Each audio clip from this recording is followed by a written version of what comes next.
সোমবার দুপুরে দেশের মৎস্য ও কৃষি ভাণ্ডার হিসেবে পরিচিত আড়িয়াল মিলে সম্পর্কিত উপস্থাপনা ও ব্রিফিংয়ে সৈয়দা রিজওয়ানা হাসান বলেছেন, ড্রেজার দিয়ে বালু ভরাট হচ্ছে।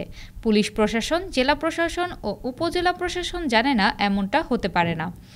আজ ড্রেজার থাকুক বা না থাকুক, ড্রেজার যাতে আড়িয়াল মিলে আর না ফিরে আসে। মুন্সিগঞ্জের শ্রীনগর উপজেলার প্রশাসনের আয়োজনে উপজেলা মিলনায়তনে জেলা প্রশাসক আবু জাফর রিপনের সভাপতিত্বে ব্রিফিংয়ে আরও বক্তব্য দেন শিল্প, গণপূর্ত ও গৃহায়ণ মন্ত্রণালয়ের উপদেষ্টা আদিলুর রহমান খান। ব্রিফিংয়ে জেলা প্রশাসকের উদ্দেশ্য করে পরিবেশ উপদেষ্টা বলেন, আপনি ব্যবস্থা গ্রহণ করবেন এবং নিয়মিত তদারকি করবেন। প্রয়োজনে এলাকাবাসীকে সব রকমের কাজে যুক্ত করবেন। পাশাপাশি নিয়মিত রিপোর্ট দিবেন। প্রতি ২০ দিন পর পর খোঁজ নিয়ে জানাবেন কোথাও কোনো ড্রেজিং কাজ হচ্ছে কিনা।